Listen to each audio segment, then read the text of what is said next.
Hello, everyone, and welcome to this podcast. Today, I'm very excited. We've got our first transatlantic guest on the show. Welcome, Sue. So, Sue is a world-renowned physical therapist or physio if you're from the UK, and also certified athletic trainer. She holds the distinction of being the first female head athletic trainer in any of the four major sports in the US, which is amazing, and served as head athletic training and sport performance with the US soccer men's team. So definitely interested in learning a bit more about Jurgen Klinsmann, who I presume you worked with over there. Sue currently offers consultancy for a variety of elite organisations and athletes, as well as her company, Structure and Function Education. So an impressive CV. I know I've only covered a tiny bit of it, but firstly, welcome, Sue. Thank you so much for having me. I appreciate it. Richard is my wiener dog, my dachshund. Richard will be joining us for part of the morning. Yeah, for those of you who aren't watching this on video, then we are joined by Richard the Dachshund, and also Sue is sat out in what is a lot warmer climate than we're in Manchester. So what's the temperature there, Sue? I'm in Phoenix, Arizona right now, and it is about 75 degrees Fahrenheit. So I don't know what that is, about maybe 20 degrees or so Celsius. We're still dipping into our 30-degree or 100-degree weather here and there, but hopefully we've got triple digits behind us, and we're kind of settling into Arizona fall, which is, like I said, about 90 degrees during the day, maybe 25 degrees during the day, and about 20 degrees in the morning and at night. So still quite warm by your standards. Definitely, yeah. No, absolutely. No, well, I've been wanting to sit down with you and talk with you for a long time. Your name's come up in loads of different avenues and areas from friends of mine. So I'm really pleased and thankful that you're able to join with us. And firstly, how did you get started in physical therapy? Pretty much probably like a lot of physios kind of get started. I mean, I knew I wanted to do something in medicine.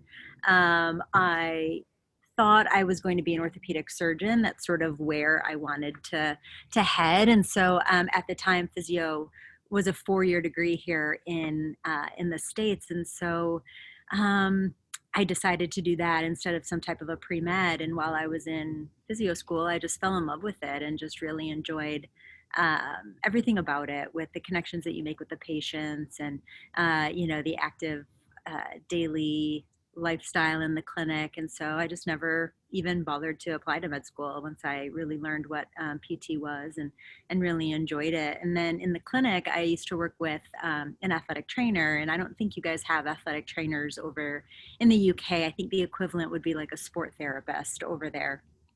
And athletic therapists or athletic trainers over here, they do a variety of different things, but historically and typically had been known for kind of being the person that runs out onto the field if there's an injury. They do a lot of acute care management and just a lot of primary care, a little bit more internal medicine type stuff as well. And so got into athletic training and sort of added that to my repertoire, and sort of got into strength and conditioning at the same time, doing some personal training while in grad school. And then sort of really, once I kind of got done with my formal schooling, was really able to combine those three things of the physio, the sport therapist, and the strength and conditioning into what might be, or at least what was back in the day, a fairly unique combination of things.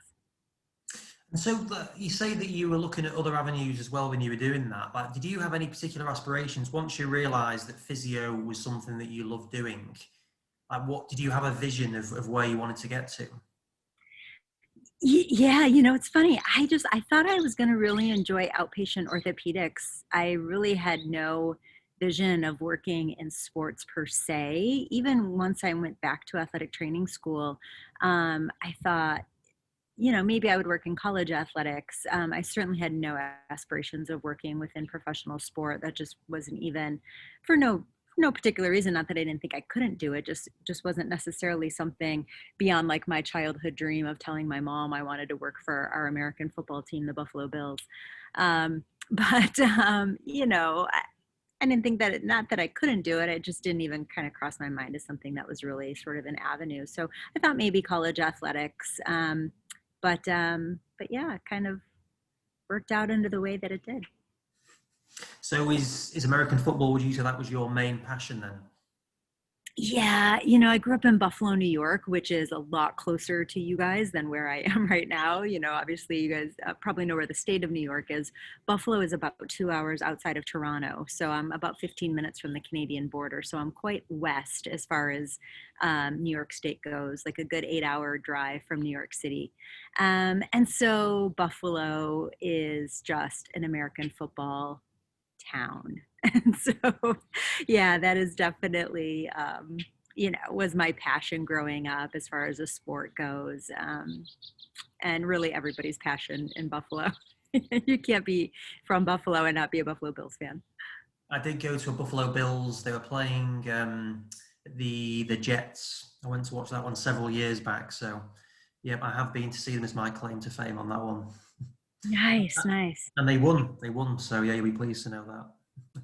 Nice. That's good to know. We played last night. We did not do well last night, but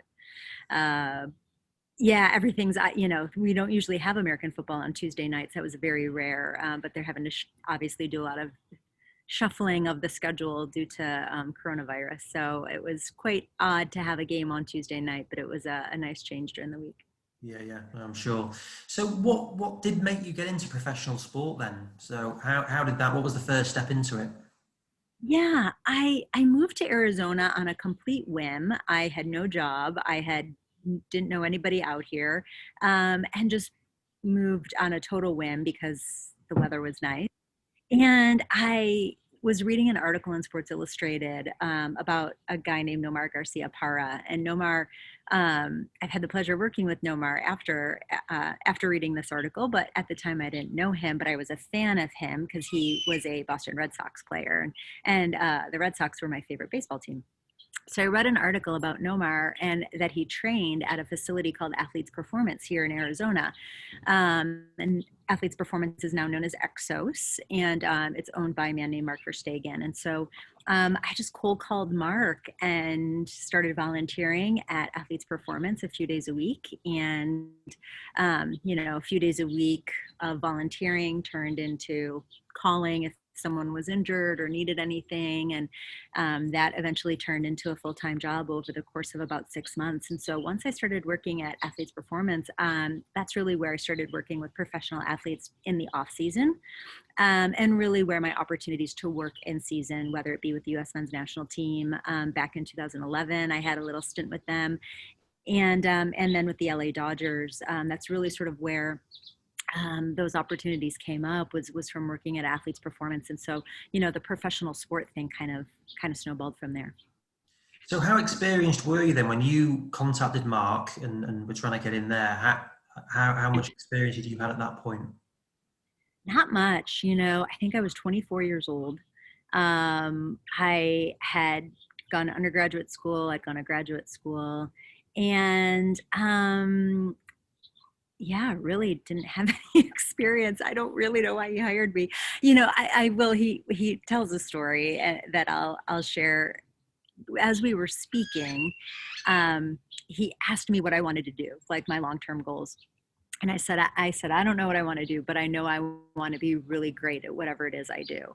And he said that answer, he really liked that answer. And while I may not have had a ton of experience at the time, Athletes Performance, this is back in 2001, so almost 20 years ago, which shows my age, but yeah, almost 20 years ago. And so I think they were a young company. Mark at the time, I think was also 34, 35 years old. So it's not like any of us that were there were super old or super experienced. And so I think he just decided to take a chance. He knew, even though I didn't have experience, I was going to grow into maybe what he was hoping, and that I had a passion and a drive, and he knew that he could definitely work with passion and drive, and he could upskill whatever skills that I was missing from a performance standpoint. So yeah, I think he definitely took a chance, lucky for me. What was their structure there in terms of physical therapy? Like how well built up was that? They weren't. I was Mark's first physical therapist at Athletes Performance, and so I built the PT program with everybody there. As we grew in locations, as we grew in different populations, as we started to work in military and corporate wellness and education, and grew our different facilities. I was able to really kind of grow into a manager and into a leadership position within Athletes Performance. And so it was definitely something that I didn't have experience with at the time. And, luckily I was with a young growing company and we all sort of just grew together and figured it out together. But yeah, I think I was his seventh employee overall, his first physical therapist. And now, if you know Exos, it's worldwide monstrosity. So really, really grateful for my time there. It was truly one of the best periods of my life that was just incredible and really just set the tone for everything I've been able to do in my career and personally and professionally. And so I owe Mark Verstegen quite a bit of gratitude. Yeah, no, that's an amazing story then if you were the first physio on board. So I visited Exos last spring, like you say, an incredible facility. How does it compare to what it was like then? Was it on the same site or what was it like? Yeah, no, we originally had a site in Tempe, Arizona, so not far from the airport, and we were on the campus of ASU. And anybody who worked at that original facility, that was such a special facility. Mark was able to design it just really perfectly. Not that the other facilities aren't perfect, but I think that place just holds, someplace special in all of our hearts that started off in that facility. The size was massive. In 2001, there were no training facilities like that. I mean, now, 19 years later, there's amazing facilities throughout the country, but I really think that facility and the way Mark, right down to the color of the paint on different sides of the house, we had a recovery side of the house, a work side of the house. We had a huge, massive pool and hot tubs, cold tubs, underwater treadmills, like things that just weren't present in performance training facilities 20 years ago. And so, I really feel like that facility set the bar for what people have now. But 19 years ago, that it just didn't exist. It was really an incredible facility. Yeah, no, that is amazing. And what kind of athletes were you working with there then? We had mostly baseball, American football, um, and some hockey. Not as much basketball. Basketball players notoriously are they don't like to come in the gym. They just like to play basketball. Um, and so mostly baseball and American football. And then we had several golfers and we had several tennis players as well. And yeah, we just kind of grew organically from there. I mean, Mark really set the vision and went after it. So lots of different athletes. Eventually we got some race car drivers, and eventually we started working with football, or as we say, soccer, and kind of grew from there. Especially once we started to expand facilities, we opened a facility in LA, and the LA Galaxy shared a facility, so we started working there. And Mark had the opportunity. I believe that's where Mark met Jurgen Klinsmann, and then when Jurgen got the job with the German national team, brought Athletes Performance with Jurgen, and that's how I met Jurgen, was obviously through that connection. And so then when Jurgen got the job with the U.S. men's team, again brought Athletes Performance with him, and so definitely had a long-standing relationship with Jurgen over the years. Yeah, no, that's incredible. And how did you find it in terms of working with those variety of athletes? So looking after a tennis player, how difficult was that to manage that as well as a baseballer? Yeah, I was a horrible athlete growing up. I was not good. I did synchronized swimming, which people, not a common sport in the US, that is for sure. And so because I grew up in the pool, I just didn't develop any fast twitch muscle fibers. Like I have no eye hand coordination, I have no power. Like I'm not really a great athlete, admittedly. But I worked really, really hard. I learned early on that the key to coaching was to be able to perform 3 reps to one side. So that was always my goal, was to be able to demonstrate with the bar I knew I didn't have to move a lot of weight, but I just had to be able to move the bar and not look like I was, going to get pinned by that. And I had to do 3 reps to one side of every movement. So I worked really, really hard at that. And so I just really became a student of the sport that I was working with. And again, 20 years ago, film wasn't something that was readily available. I mean, now everybody can, shoot everything on their cell phone, but, we'd set up the video cameras, or if I had footage of the player playing their sport, I would just sit down with the athlete. I would ask a million questions. You would think they would get annoyed, but they loved it. They love talking about their sport and their technique and why they do something. And so I just really became a student of every sport I worked with, read books on hitting, read books on pitching, that the guys would recommend me, and, just watch film with them and ask questions. And I just was a student of the sport, because I really didn't play, I played football growing up, but like I was like most improved player, like I was not a good athlete. Yeah. So do you have a particular love into, I know you're an American football fan, but do you have a particular sport that you like managing better than others? Athlete. I do.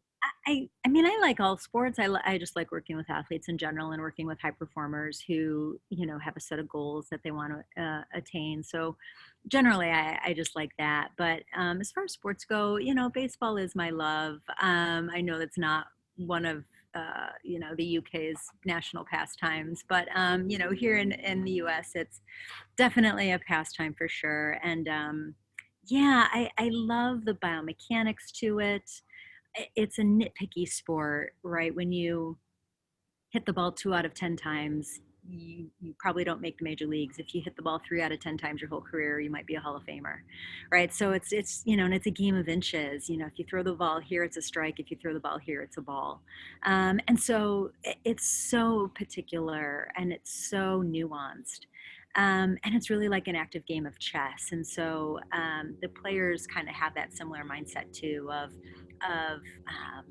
really just sort of that fine tuning of certain things. And so I've always really kind of enjoyed that. But I also really love American football too. And so, most of my clients right now are American football players, and they're just fun to work with. They're gritty, they're tough, and yeah, they go hard. It's just a totally different sport. So those are probably my 2 favorite. And so how did you go from being athlete's performance to being embedded with the Dodgers? So the LA Dodgers approached Athletes Performance back in maybe 2007 to do some work with them as a whole, as an organization, to sort of help with injury prevention and injury reduction, things that they were dealing with. And so in 2008, it kind of became my account, for a lack of a better word, to sort of manage. And so what started off as spring training, and when they would come into town to play the Diamondbacks here in Arizona, and a couple trips to the minor leagues sort of grew into, oh, why don't you come hang out in all of September when the rosters get expanded, and then why don't you come for all of spring training, and then why don't you come for half the games, and then before you knew it, it was 120 games a year. Baseball plays 162 games a year, which is insane. And so before you knew it, I was 120 games, and then it eventually, they offered me, well, actually I took a step back in 2011. Athletes Performance was offering me a vice president job, and I knew that the Dodgers wanted more of my time too. And I knew I wasn't going to be able to do both of those positions well. And so I took a step back from the Dodgers and just kind of consulted with them on some spinal, when I say spinal injuries, I don't mean like spinal cord injuries. I just mean like back pain, neck pain, those sorts of things. So stayed on as a consultant that year, but really shift my focus back to Athletes Performance in that role. And then at the end of 2011, the Dodgers approached me again about becoming the head athletic trainer. And by that time I had settled into my role as VP with Athletes Performance, and, sat down and talked to Mark about it. And I didn't want to leave Athletes Performance. That was really my love. And Mark was like, at the same time, this is an incredible opportunity. Like, you can't say no to that. And so, we really worked it out where I was able to maintain my role with Athletes Performance. Things had really sort of settled down, and we had a lot of great people in place that could manage the day-to-day stuff while I continued to manage the physical therapy department from a little bit more of a 50,000 foot view, so to speak, and could really focus my day-to-day attentions back onto the Dodgers. And so, yeah, it was just sort of a role that grew very organically over time, and just was really grateful that Mark and the GM for the Dodgers at the time, Ned Coletti, and Stan Conti, who was VP of Medical Services, everybody was just really willing to work with me to make it work, which was really, really amazing. And so, did that for a couple years. And shockingly, having those two jobs at the same time was probably not the brightest thing to do for your general health. And so I kind of quit everything after a few years, and thought I was committing career suicide. I thought, well, I'm done. I'm like leaving two of the most coveted positions in our country. Like, I'll never have a job again in sport performance or athletic training. And, luckily that wasn't the case, but yeah, that's kind of what, what transpired over time. So But yeah, we're grateful for that time. It was really incredible. well, it sounds it, but how do you manage then? So I guess you're now managing all of those baseball games then, so 160 odd games. How does that physically, how do you do it? Yeah, you could argue probably not very well. Yeah, it's a lot. I mean, you're on the road, you're 10 days at home, 10 days on the road, and even back in 2012, right, you start thinking about how much technology has really increased even over the last 5 years. It's funny, I posted a picture, memories kind of come up on Facebook, and there was a picture of us winning the NLCS, and, I had a champagne bottle, and was drenched in champagne, right? And there was like 20 likes on it, right? And like now, like if someone posted a picture like that, there would be like thousands of likes, right? Like social media wasn't even that big back then when I was there, thank God, because I think that would have made that position a lot more difficult.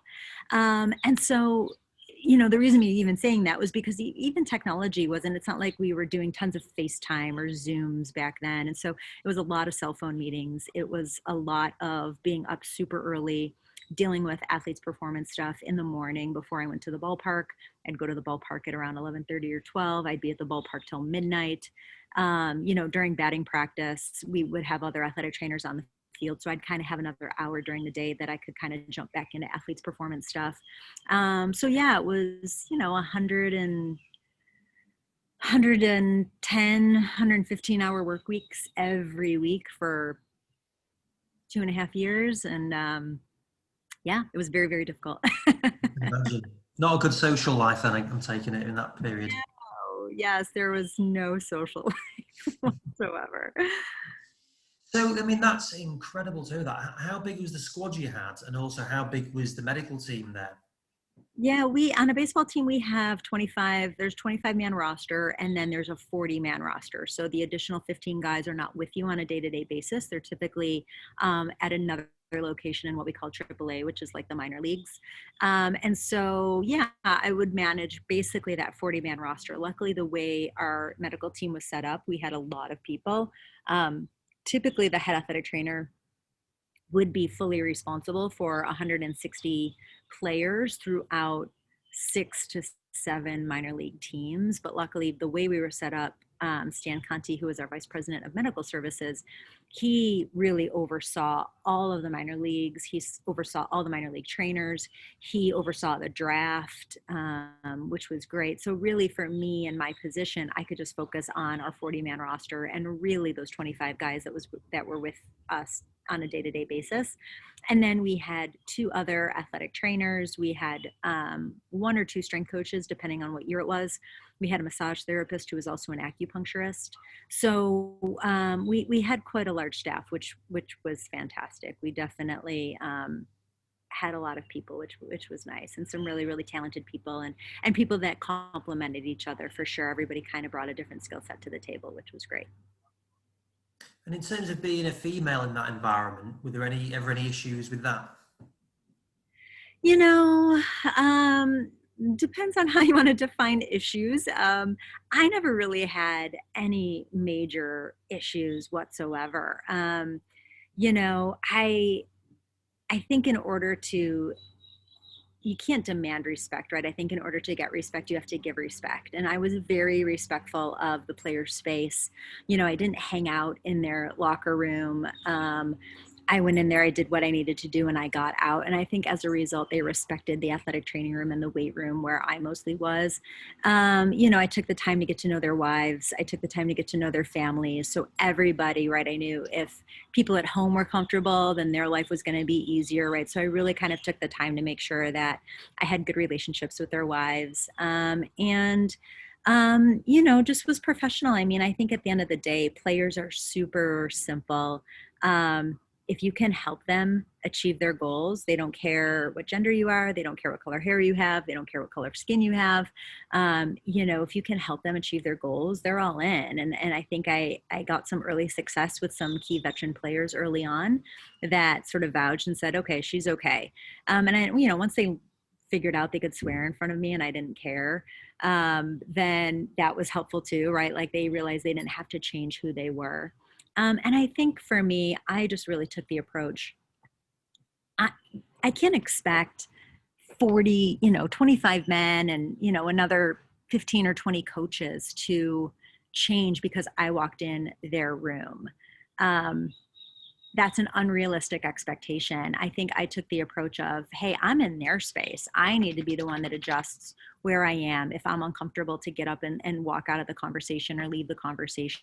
Like I can't expect these guys to change who they are and change their cultural dynamic of 100 years just because I'm in the room. I just don't think that that's a realistic expectation, and I don't think that's a fair expectation. And so yeah, I just kind of took that approach that I'm in their space, and I think that was helpful for the players and for the coaches too. I think the coaches were a little bit more difficult, not because that they didn't want me there. It's just, again, culturally, they weren't used to having females in the locker room. And so, you know, the players were used to having females in college or in high school potentially, but the coaches, it was completely foreign to them. So again, I didn't take it personal. It wasn't about me. It was about a cultural change in a sport that had been around for 100 years prior to me. And I just couldn't take it personal. And so I think because I really didn't have any major issues. And you know, guys were super super cool and super super respectful, and we ended up just all having a great relationship and just having some really great times and great memories. I mean, those are some of really the best times in my career. Did you feel that you did have to justify or prove yourself more than maybe a male who'd got into that role with management? Um, yes and no. I mean, you know, I think it's funny because during that time, I often was the only female in the room for, you know, not even just with the Dodgers, but even at Athletes Performance. I mean, I was the only, you know, we didn't have another female coach or female physical therapist in the beginning, or when I would go to meetings, I was always often the only female in the room. And so being the only female in that organization initially just wasn't anything different for me. I was like, oh, you know, another day at the office, me and a whole bunch of men. So it wasn't like it was different, because really the strength and conditioning field and performance field even 20 years ago, just there just wasn't a lot of women, let alone women in position of leaderships that might be at board meetings or might be at different kind of meetings. So it wasn't really any different. And so I think I never felt like I had to prove myself because I was a female. I think I just felt like I had to prove myself because that's who I am as a type A personality, and as someone who wants to be really, really great at what they do, and has a passion for what they do. That's why I wanted to prove myself. But, you know, to say I needed to prove myself more because I was a female, I guess I never really felt that way. I was also really lucky to have a lot of really positive female role models growing up in my family. I'm, come from an Italian family, so Italian women are notoriously very, very strong, very, very opinionated. And, even in grad school, I went to the University of North Carolina, which is just one of the best sports medicine programs in our country. And, there were, oh, see, I knew we weren't going to get through our interview without Richard barking. So sorry. There's a truck outside that he clearly can go up against. But yeah, so there were some really amazing females at the University of North Carolina too that were athletic trainers and in sports medicine positions. And so again, I think I just always saw that, or I just had some really, really great female examples in my world. So I never really felt like, oh, I've got to do something different because I'm a female. I know a lot of women don't have that. And I naively didn't realize that until sort of this whole first female thing kind of came about. And so, now I really try to be that for other people. If women reach out to me, I'm always keeping in touch with young women. And because I didn't realize at the time how lucky I was to have such a strong representation of female leadership and female strength sort of within my life, both personally and professionally. So yeah, I mean, again, I think I just felt like I had to prove myself because that's who I am and that's what I want to do, but not necessarily because of being a female. Yeah, no, that's good. And what's the state in terms of females in that industry now? Is there more people involved? There are definitely more. The LA Lakers, who just won the NBA championship, they have a female head athletic trainer, which is really exciting. Oh, we have a whole dog chorus happening now in the neighborhood. Hey,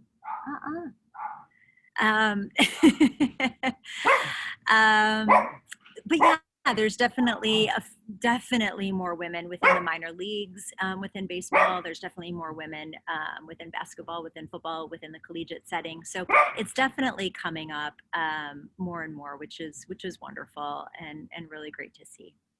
No, definitely. No, it's really good. So in terms of then setting up structure and function education, where did that come from? Yeah,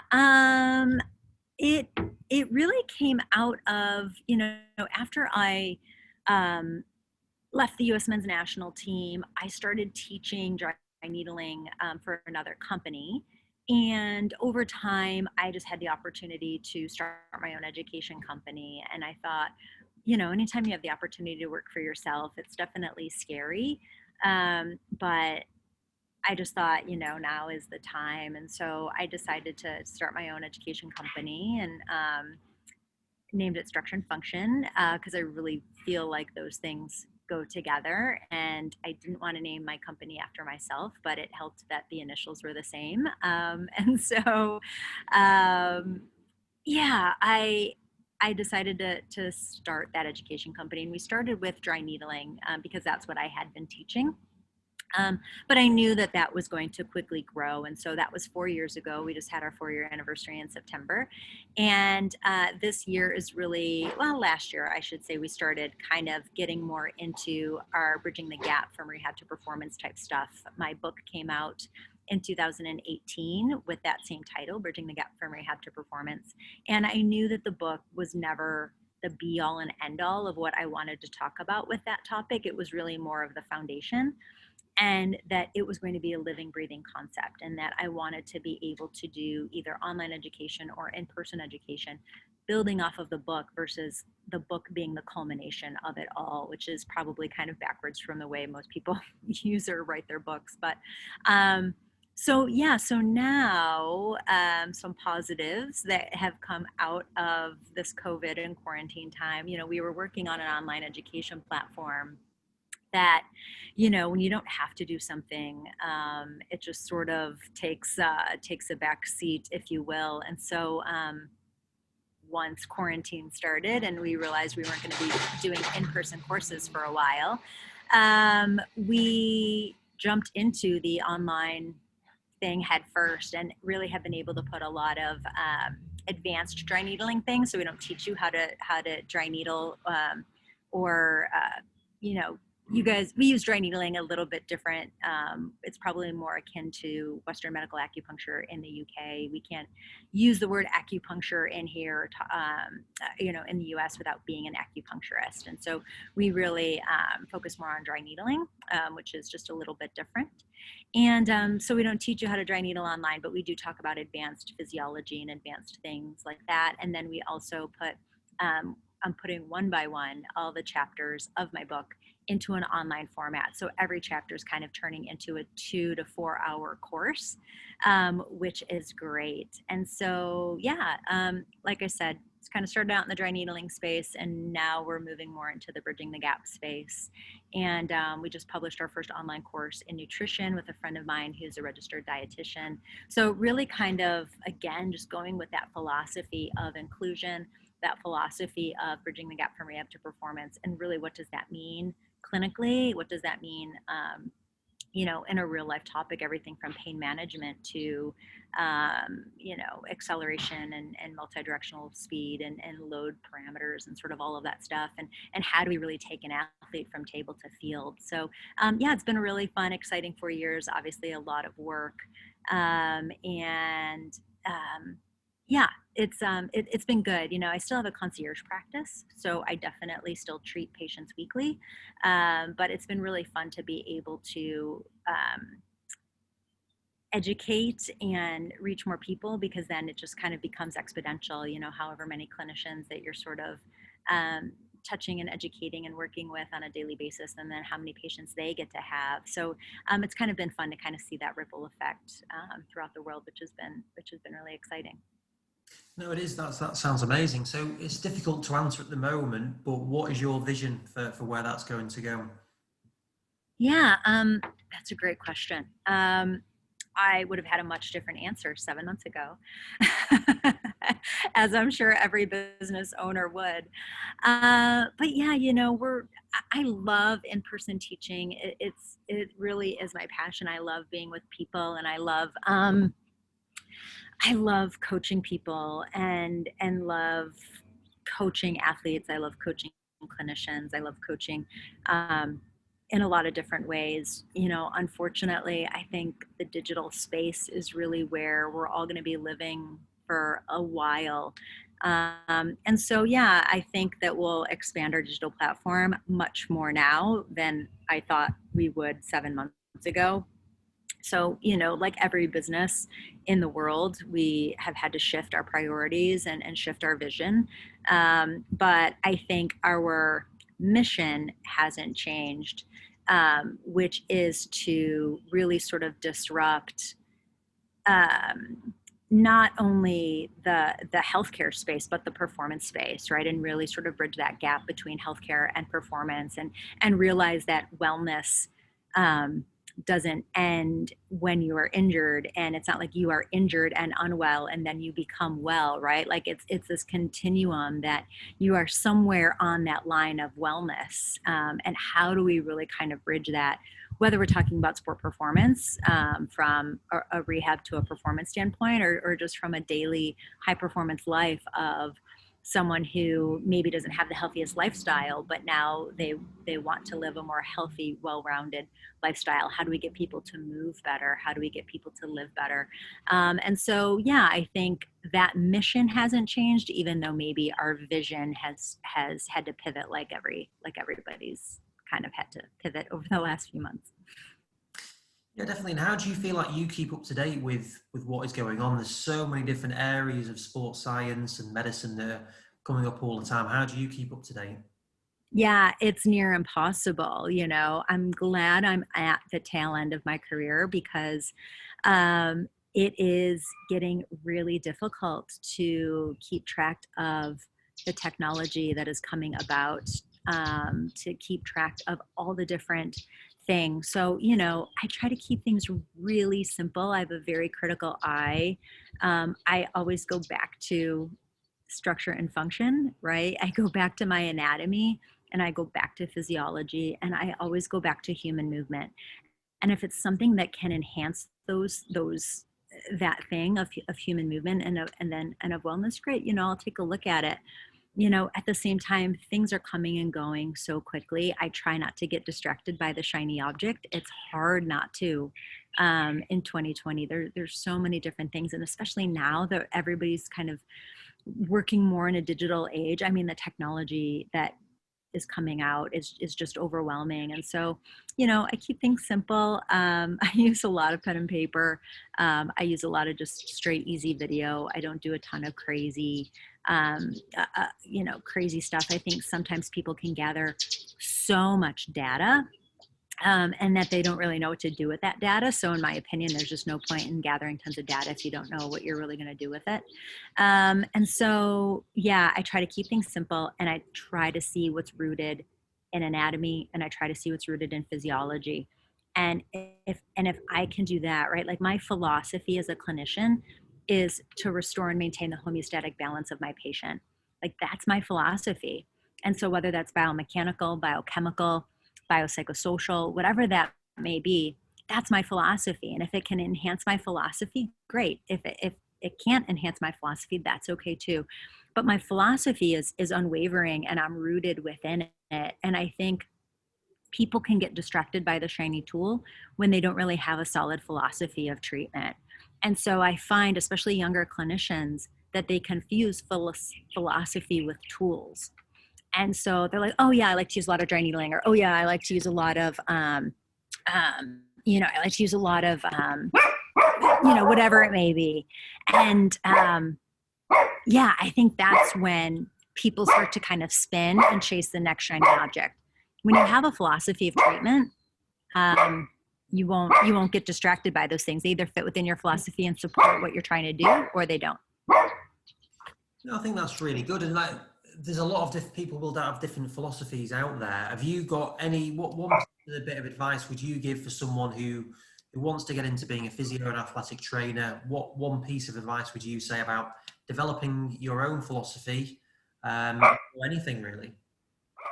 Yeah, philosophy takes time to develop. And I teach at the university, one of the universities as well here, in the doctoral program. And I start with that question really early on with my doctoral students that I work with. And really get them thinking that way. I think a lot of times when people can't express their philosophy, it's just because they've never been asked to do that before. And so if you haven't, it's like anything. If you haven't spent time, hey, sorry. It's like anything. If you haven't spent time thinking about it, then, you probably don't know. So I guess anybody that I tend to work with from that standpoint, I just simply ask them to think about and express their philosophy and get them thinking that way. And often tell them, like, you probably can't answer that question right now. That's okay. But, in a year or two, hopefully you can kind of formulate that. So I just try to get younger clinicians thinking that way really quickly. And yeah, instead of just checking off a bunch of boxes and getting a bunch of letters after their name. Yeah, no, I think it's a really interesting area, really. And what one piece of advice, it may fall into the philosophy area, but what one piece of advice would you give to a physio who is, say, right, not sure exactly where they want to go, but how would you suggest that they approach their career? Yeah, I often will tell young clinicians to get a lot of experience. I think everybody kind of, not everybody, but especially some young women or even young men, they'll say, I want to do what you did, or I want to work in sport, or I want to work in some of the positions that you've had. And I always tell them, I didn't know. I mean, right, we started that conversation. I didn't know I was going to work in professional sport. That was never my goal.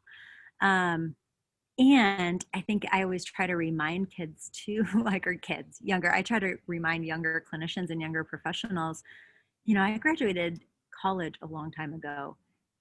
It took me it took me 12 years before I had my first job with a professional sport organization.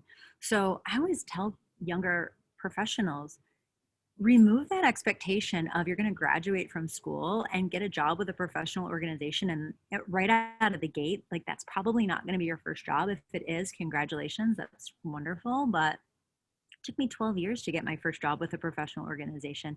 Remove that expectation that it's your first job out of practice. My first job out of school was in a super busy outpatient orthopedic clinic. I saw 30 to 40 people per day. And even though that's not necessarily where I wanted to spend my career, I learned a ton. I learned time management. I learned how to manage other people. I had to manage techs. I had to manage physio assistants. I saw a lot of different people from a lot of different socioeconomic backgrounds, and learned how to communicate with people that were different from me. And so I learned a lot of really valuable lessons from working in that facility that I think served me well moving forward. And so I try to tell them to just, A, realize that you're not going to get that grand position right when you leave school. So remove that expectation. B, it's sometimes better to know what you don't want to do versus what you want to do. So many younger professionals say to me, well, I don't really know what I want to, what I want to do. That's okay. You don't have to know. But if you know what you don't want to do, then you can make appropriate steps. When I moved out to Arizona, I knew I didn't want to work in outpatient orthopedics anymore. I had done it for a couple years, and that was it. I got what I needed from that space, and I was ready to move on to something different. I didn't know what that space was, but it would have been very easy to be distracted by the extra $20,000 or $25,000 at the time that an outpatient orthopedic clinic was offering me. Because when you're a younger professional, that seems like a ton of money. And now I'm not saying it's not a ton of money, but in the grand scheme of my life, if I would have taken that job versus taking a chance with Mark Verstegen, my life would have been very, very different, right? All over kind of the short-term salary versus what could have potentially been the long-term benefits of taking a chance in this space of sport performance that really hadn't been done back in 2001. And I took a chance, and I think it worked out rather well for me. Right. But it would have been really easy to have been distracted and say, okay, this place is offering some more money. I'm going to do that right now because I'm in a lot of debt from school and whatever. But it was an outpatient orthopedic position. And I thought, you don't know what you want to do, but you know what you don't want to do. You don't want to work in outpatient orthopedics. Don't get distracted by the shininess of whatever they're offering. Stay on course. And sometimes staying on course is just not going that way. And so that's all I did, was I just didn't go the way I knew I didn't want to go, even though I didn't know where I was going. Hopefully that makes sense. No, it definitely does. Yeah. So you're kind of following your gut instinct in a lot of respects, aren't you? In terms of, where you don't want to go. Sometimes you may have a particular drive to go and work with someone. I mean, how well known was Mark at that point? Not very. I mean, he had one facility. He'd worked with, a couple dozen amazing athletes, which was great, and they were all touting his praise. But like I said, he was a 30, 33, 34-year-old kid starting a business. And so, it was a huge chance, and it could have flopped, right? It could have gone the wrong direction. And I would have dealt with that then, but I just thought, this has the potential to be something special, and it's something I really want to be involved with. And I think that's the other thing too. Again, people just think, if you remember back to how I started my story, I mean, I volunteered for Mark from April to September. I mean, I volunteered my time to his facility to prove my worth for a good 6 months. And I think that's another thing that kids think, oh, I'm going to come out, I'm going to get the most amazing job with the professional organization at the perfect salary. And it's like, no, I worked for nothing for 6 months. Because I wanted to be there and I wanted to learn, and I was gaining just as much as they were gaining, because I was learning how to integrate strength and conditioning and sport performance within, my main skills of being a healthcare professional. And so, I certainly wasn't being fully altruistic. I was definitely gaining experience and gaining things myself. But you've got to put that time in, and so I just try to encourage young professionals to do that. So how did you manage to live if you were volunteering there? Then how were you sustaining yourself? I did have another job that I was working at part-time in an outpatient orthopedic clinic. But I was doing that because, yeah, at the end of the day, sometimes you just have to make money. So I was working at an outpatient orthopedic clinic 3 days a week, and I was volunteering at Athletes Performance 2 days a week. Yeah, and it's interesting you mentioned about the outpatients, because a good friend of mine who's going to be doing a podcast with us in a few weeks' time, who's physio at rugby and top level football teams, he said he doesn't even look at CVs if they've not worked in the NHS for at least 2 or 3 years. He just said that experience they get there is absolutely invaluable, all the different conditions that you see, and it's so important to have that kind of grounding of knowledge and experience. Yeah, absolutely. I always tell people sports medicine is a specialty of orthopedics. And if you don't have a great foundation in orthopedics, then you're going to struggle in sports medicine. And so, yeah, I agree with him. I think that that foundational experience and seeing just a lot of different comorbidities and all of those things serve you well over the course of your career for sure. I mean, it's easy to work with athletes. I mean, I work with 18 to 35-year-old really healthy men. I just have to stay out of their way. I mean, I have a bigger chance of messing them up than I do of actually helping them. So I just try to support physiology. They're incredible humans. I just support their physiology. I try to take their 21-day injury and make it 19 or 18. But let's face it, they're incredible bodies. It's difficult to work with someone who's got multiple disease processes going on. They don't have resources. They don't have some of those things that I take for granted now in my patient population. So I think it serves people well to have that more broad experience in order to be able to apply it to a specialty area. Yeah, and it's funny you say that. The last podcast that I did with another physio and professional sport, he said he thought it was around 5% of quality physio skills. And the other 95 was being able to manage the patient, engage with them, get them to trust you, believe you, all of those things. What's your views on those numbers?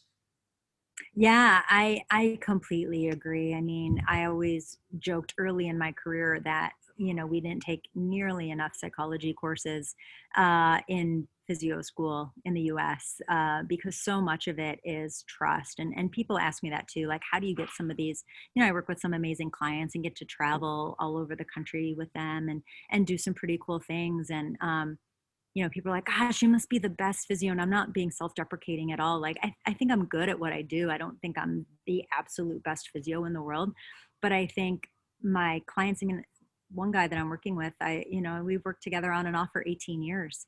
And so, you develop these relationships with people and you gain trust and you gain, um, um, you become part of their family and they look at you for a lot of different things beyond, how can you help my ankle? And so, yeah, I think that those intangibles that you develop with your patients over time is really, really incredible and oftentimes more than, okay, what's the biomechanical aspect of what I'm doing here? Sometimes the biomechanics of it really are very, very small. Yeah, I think what you said about keeping it simple sounds like a good philosophy for everything, really. I keep things so simple. People would probably be mortified if they saw my evaluation. They'd be like, really? That's all you do? Like, that's not very exciting, Sue. But yeah, I keep it super simple. The biggest part of my evaluation is my subjective. I talk to my clients. I find out exactly what hurts, exactly what doesn't hurt, what makes them worse, what makes them better. Sometimes nobody's asked them some of these simple questions. And so, I spend a lot of time, especially with a new client, just talking and asking questions and kind of developing that relationship right out of the gate. But, people ask me what's my best part of my evaluation. It's easily my subjective for sure, which I know is not very exciting, but it's very, very true. No, it's good. Honesty is always good. No, I just want to say a massive thank you for joining us today. It's been really, really interesting, and we definitely would like to have you part of the Physical Academy at some point. So hopefully in person at some point that we can get you over here and do some workshops, but otherwise definitely some online shared webinars and podcasts would be really, really good. That would be wonderful. I would love that. I really am looking forward to traveling more. I'm starting to travel a little bit within the U.S., but definitely looking forward to getting back over to the UK and to other parts of the world as well. And so, yeah, that would be lovely. Thank you so much for having me on today and for taking the time. I really appreciate it. No problem. And thank you to Richard for not being too much of a distraction as well. I am so sorry. He had a couple spouts there that I just knew he wasn't going to be able to contain himself. No, no, he's good. He's all good. Well, enjoy the rest of your day, and we'll speak to you very soon.